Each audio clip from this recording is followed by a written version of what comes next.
মসজিদে আমার পরে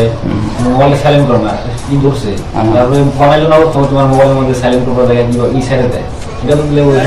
ভালো প্রশ্ন করছে একটা হচ্ছে যদি নামাজ পড়ার সময় যে সময় ফোন আয় এই সময় কি করা দরকার ফোন তো বসে মোবাইল একটু ফাঁকে থুছি বা পকেটে আছে এই টাইম আঙ্গ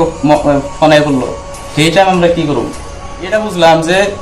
হঠাৎ করে হয়ে গেছে কিন্তু আমি পড়ুম কি নামাজের মধ্যে এমনি তো মোবাইল বাজবান রয়েছে যদি আপনি 3 তাসবিহ সুবহান রাব্বিয়াল আযীম সুবহান রাব্বিয়াল আযীম সুবহান রাব্বিয়াল আযীম এইটুকু টাইমের মধ্যে যদি আপনি এক টিভি দিয়ে যদি বন্ধ করা হবেন তাহলে উত্তম পকেটের ইস্তে মোবাইল আছে এরকম করে টিভি দিলাম বন্ধ হয়ে গেল খুবই উত্তম হইলো ইস্তে আছে টিভি দিলাম বন্ধ হয়ে গেল বা শেষ দেয় যাবার নিছি যাওয়ার টাইমে টিভি দিলাম বন্ধ হয়ে গেল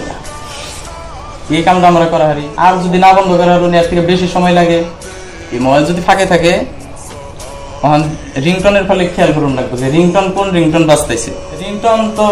যদি সিম্পল হয় তাহলে বাজতে থাকে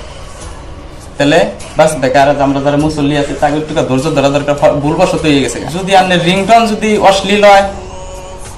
ভয়াবহ হয় গানের সাউন্ডটাও খুব বেশি মুসল্লি যারা আছে তাহলে তো একদম বিনাশ করে ফেলবে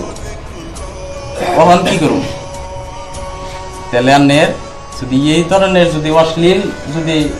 রিংটন যদি অতিমাত্রা হয়ে যায় বেশি হয়ে যায় তার নামাজ ছাড়া ওই মোবাইলের বন্ধ করুন না এটা তো বুঝছি তাহলে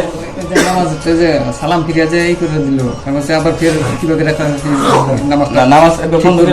নামাজ मुसलमानों की दुनिया